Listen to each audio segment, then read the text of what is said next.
আজকেও আমি কুমড়ার বিচি আজকে একটা বাজার থেকে যেয়ে কুমড়ার বিচি একেবারে কেটে নিয়ে এসে আমি ওনাদের কাছে বলছি যে আমাকে একটু বিচিওয়ালা কুমড়া দেন, কারণ এই বিচি খাওয়া অনেক বলে উপকার, ব্রেনের শক্তি বাড়ায়। আমার আবার একটু ব্রেনের সমস্যা হয়েছে। ব্রেনের সমস্যা মানে আমার হলো রক্তর এই একটা মাথার রগের কোষ শুকায়ে গেছে, রক্তর শিরা শুকায়ে গেছে। এই কারণে ভাবছি যে ব্রেন শক্তি বাড়ানোর জন্য কুমড়ার বিচিটা রেগুলার খাওয়ার চেষ্টা করব। আর এখানে আগেরগুলো ছিল সেইগুলো মানে ভাজা উঠাই দিছি। আর এইগুলোই দেখেন আজকে আমি নিয়ে আসছি, একেবারে অনেক সুন্দর বড় বড় বাদামের মতন লাগে, এত মজা লাগে খাওয়া তার বলার কথা না। আমি একবার খেয়ে আমি স্বাদের জ্বালায় আমি দ্বিতীয়বার আবারও ভাজা স্টার্ট করলাম। তো আমি খাওয়াটাও দেখাবো, আপনারা সাথেই থাকুন।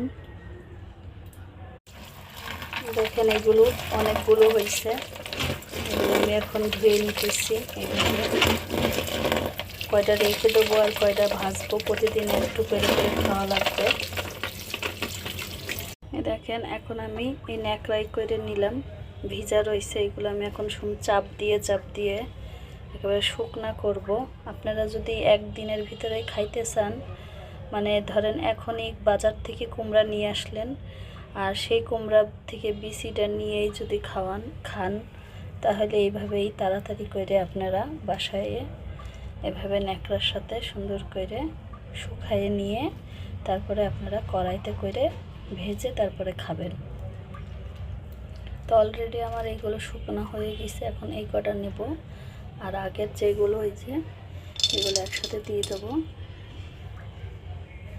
বেশি করে নিই, আমার হাজব্যান্ডও খাই, ভালোই লাগে, বাদামের মতন লাগে খেতে।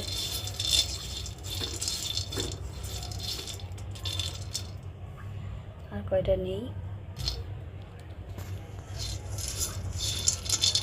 তো এইভাবে আপনারা বাচ্চাদের বা আপনারা বড়রা যদি এইভাবে খান তাহলে আপনাদের ব্রেন শক্তিটা বাড়বে। এই দেখেন এখন আমাদের কুমড়ার বিচি রেডি হয়ে গেছে, এখন এগুলো খাবো। আমি ওনার কাছে যাচ্ছি, মৌলানা কেফায়েতুল্লাহ সাহেব আমাদের সঙ্গে রয়েছেন এবং মঞ্চ ব্যবস্থাপনার যে সার্বিক প্রস্তুতি, আমি আগেই বলছিলাম যে